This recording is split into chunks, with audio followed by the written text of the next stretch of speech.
Hello, a very good evening. Welcome to Love Talk. Here we are once again to answer your questions about relationships and also to bring you the wisdom of our God of how to build a successful marriage. And I have someone special here next to me who always joins me. Thank you very much. Thank you. Grab your cup of coffee or tea and let's have a chat. And of course, if you're working and you can't grab a cup of coffee, stay with us as well. Well, Yes. Today we're going to talk about the perception that people have of us when it comes to who we are, our integrity, and what that has to do with your marriage. And this is going to be very interesting and very important, so please stick around. But first, we're going to answer a question that we have here that some people have been asking. Yes. Elena's going to read it and we will answer the question here. It says, "Hi, my husband does not talk or communicate very well. I am a joyful person who likes to talk, but he's very closed up. What do I do?" I've heard this question so many times before. What about you? Many times. So what should she do? Well, there's a number of things you need to understand before you do something about it, okay? First of all is you have to understand where your husband or wife comes from. Go back in time and remember when you were dating. Dating is so important. This is where you get to know the person if you do it right. So maybe you will remember that he was or she was quiet naturally, and you still liked him. You know, you still liked her and you still decided to marry, you know. So what happens with time is people forget about how the other person is, how they met, how was it in the very beginning, and they start demanding something that they don't have or that they don't know how to give, and that puts a lot of pressure in the relationship. And something people can't forget is that men and women are different. There's a lot of people in the world right now, the feminist movement and all kinds of movements, wanting to make them equal, but we are not equal. We are not equal, we're not the same. God made us different. And the rule of thumb is that usually men do not talk as much as women. Not that they do not talk as much. I think perhaps we talk as much. But men have a habit of talking about things that are not that important. They talk about sports, they talk about many things. But usually when it comes to important things, especially in relationships, they don't have a habit of discussing that. So you have to understand that you're different. Perhaps you are a person, you like to talk a lot, you like to express your feelings. Men don't have that habit usually. Some do, but it's more difficult to find men who like to share their feelings. Mm-hmm. Sometimes the woman wants to impose the husband to share his feelings, but it's not something natural to him. There should be a balance, yes, that the man does talk. Doesn't mean he shouldn't talk, he should. But you can't change this overnight, and you can't turn him into a woman when it comes to talking. Some women, they think, well, I want my husband to be my best friend. But being your best friend doesn't mean that he talks to you as much about things that you think are important like your best friend, like a woman does, a girlfriend does. So accept this difference. Now, Bishop, really, he doesn't talk, so what should I do? Should my husband talk more? Yes, but you can't change that overnight, like Elena said. There should be encouragement. Encourage him to talk. Understand he will not change in one night. So encourage him to talk. Teach him about the importance of talking without nagging. I think the more a woman nags, the more a wife nags for the husband to talk, for him to open up, the more he closes up. Absolutely. And you know something? Another example for you to add to what my husband just said is, let's say that you are a woman who has been trying so hard to lose weight, but you just can't do it. Because, everyone in your family is chubby, they like to eat, and they are very happy. But imagine if your husband came to you and demanded that you were much smaller than you are, but it's so hard for you. How would you feel? It's like someone is trying to change who you are. I mean, imagine he met you happy, bubbly, and a little bit to the chubby side, and he didn't mind. But now suddenly he wants you to be very slim. He wants you to change in many ways. I mean, I know what people mean. They need to hear from the loved one, "Oh, you look beautiful today," or "Thank you for the food, dinner was nice." But you have to teach the person to communicate. For example, okay, if you leave a little note on his pillow, just with a little word, "I love you, have a blessed day." For example, when if you leave the house before he does, leave a little message somewhere by his cup of coffee or something. Be creative, because these little things are what will teach him to show how he feels inside. Maybe he doesn't know how to do it. So understand that both of you are different. God made us different. We're different.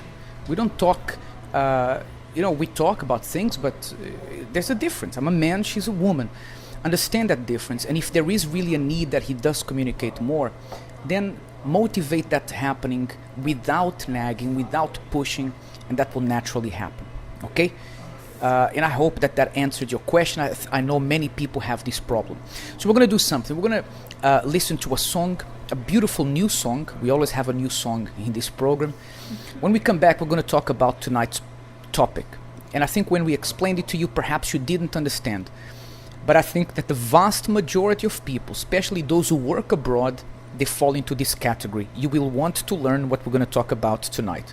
Let's watch this song. We'll come back in just a few moments.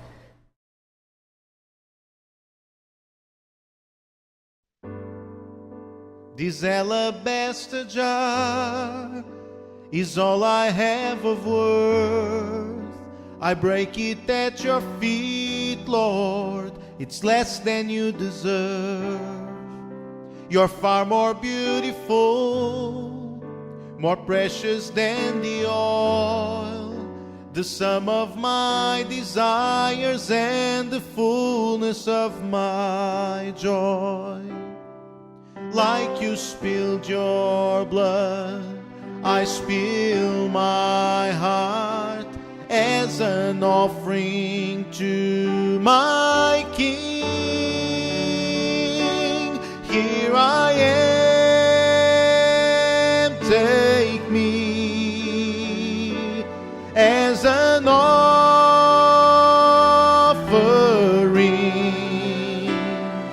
Here I am, giving every heartbeat for your glory. Take me.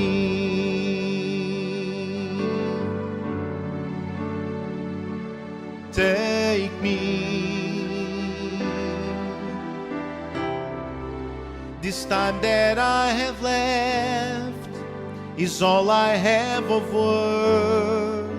I lay it at your feet, Lord. It's less than you deserve. And though I've little strength, and though my days are few, you gave your life for me, so I will live my life for you. Like you spilled your blood, I spill my heart as an offering to my King. Here I am, take me as an offering.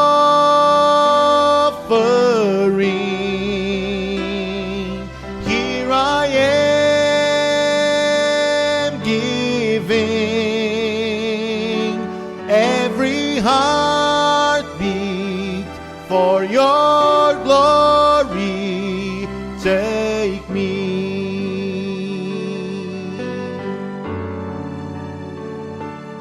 take me.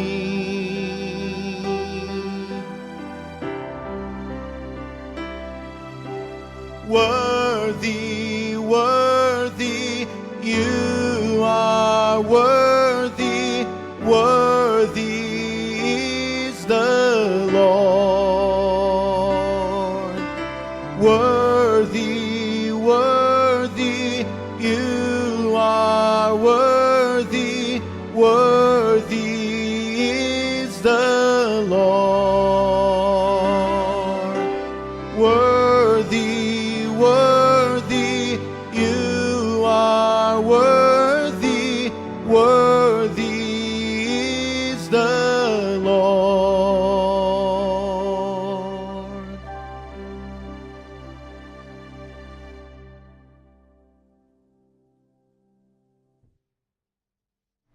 Welcome back. Let's explain to you what we mean by today's topic. When you, especially you who work abroad, you create a perception that people have of you through what you post on social media. What does the word perception mean? Perception means an understanding of what people have of you that may not be true or may be true. So for example, if I'm a person who talks too loud, very loud, perhaps people will have the perception of me that I am an angry person.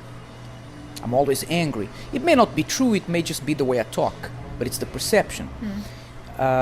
You get the idea.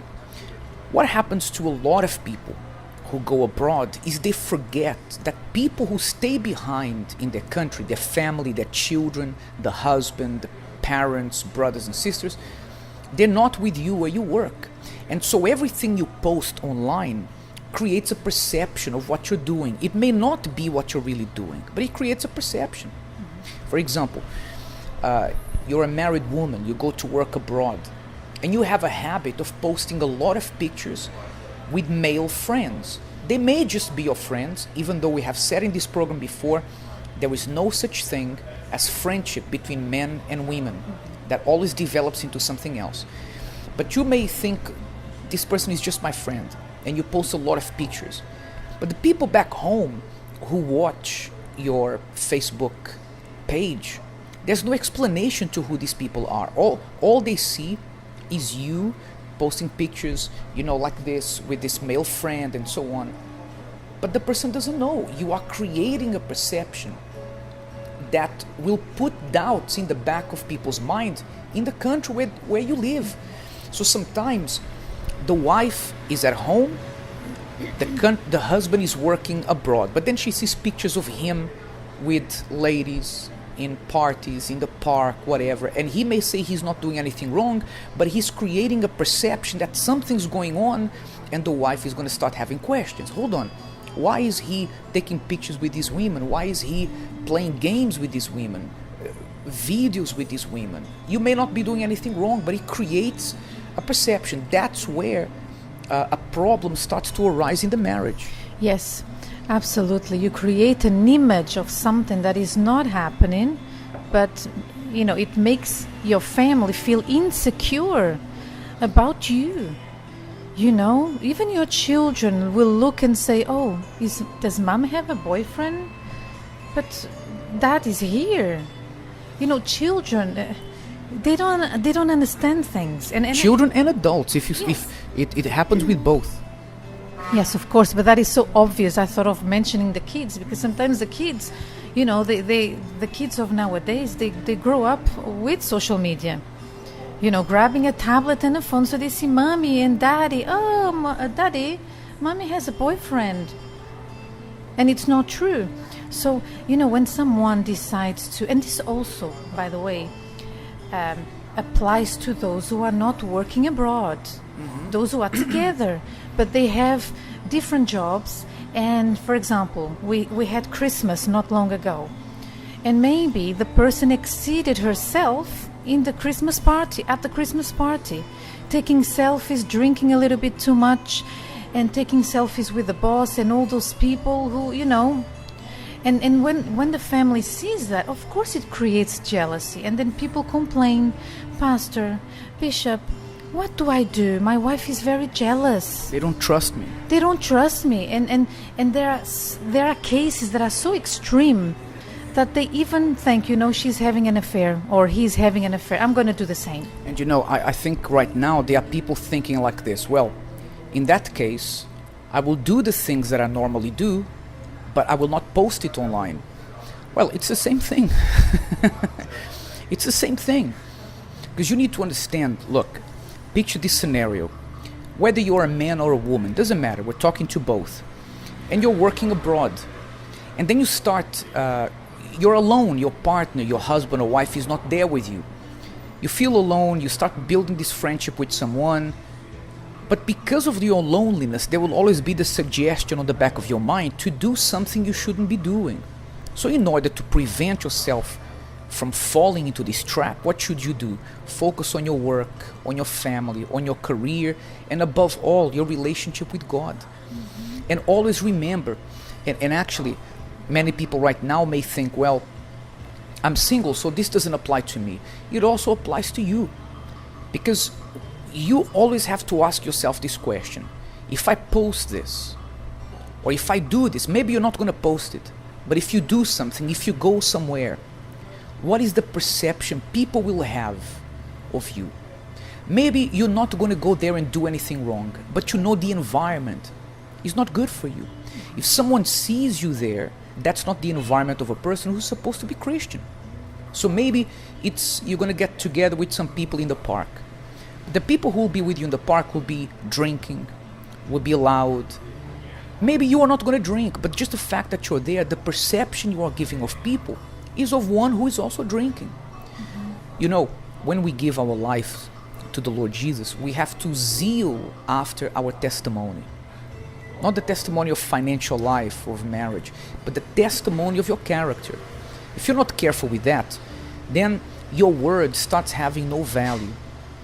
So if you're working abroad, or even if you're not, zeal, look after your integrity and the perception that you put forward, you put out there. Be careful with what you post online, where you go, so that the people who trusted you enough to spend years away from you because you are working abroad will not have any doubts of who you are. And sometimes maybe you're not doing anything wrong, but you are creating a perception that you are. And that's what we wanted to talk to you today about. I think this is a very important subject. Yes, and I just wanted to mention quickly before we finish, those who are not in that situation. Maybe you are watching us now and you're thinking to yourself, well, I'm not working abroad, I'm not working far from my family, actually I'm single, like you said. What is the image you portray? Are you flirtatious? Do you act desperately? For example, you take so many selfies of your body, of your cleavage, or maybe you are a man and you just take pictures with so many girlfriends of yours, like partying and dancing because you want to show people you are happy. But that can work against you.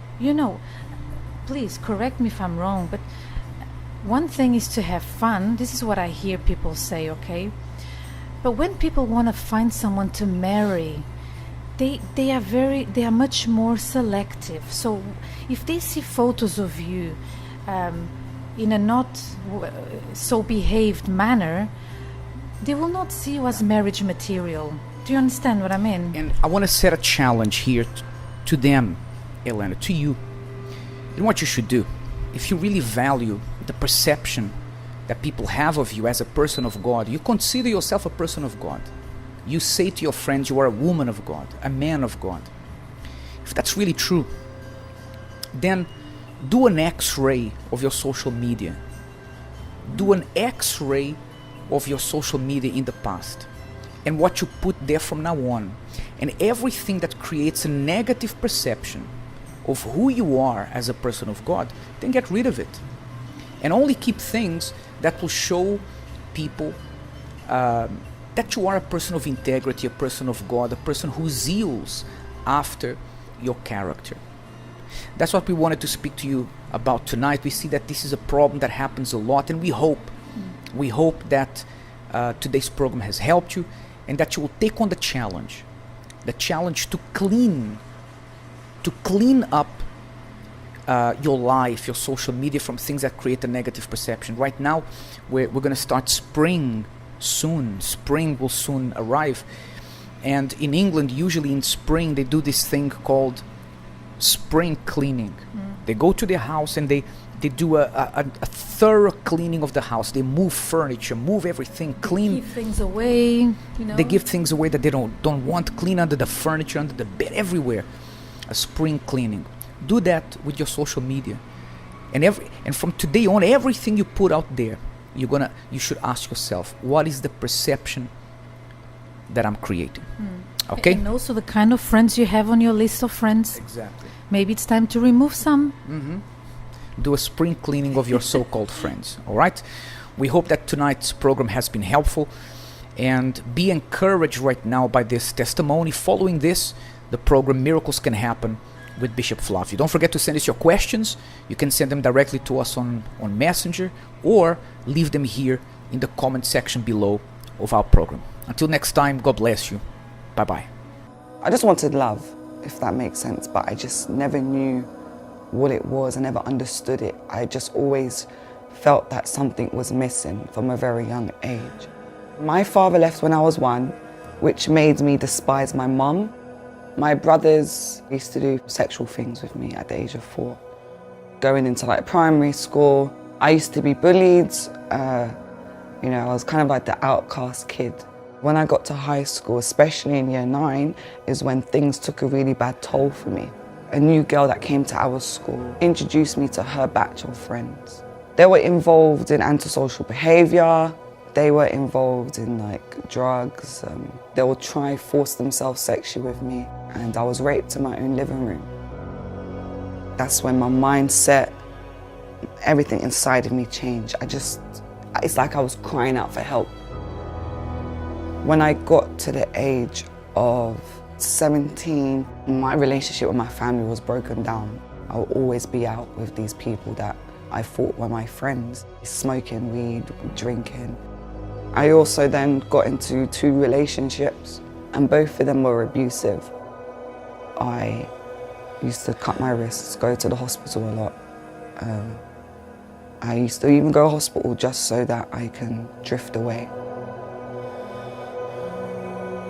So I got introduced to the youth group in the church.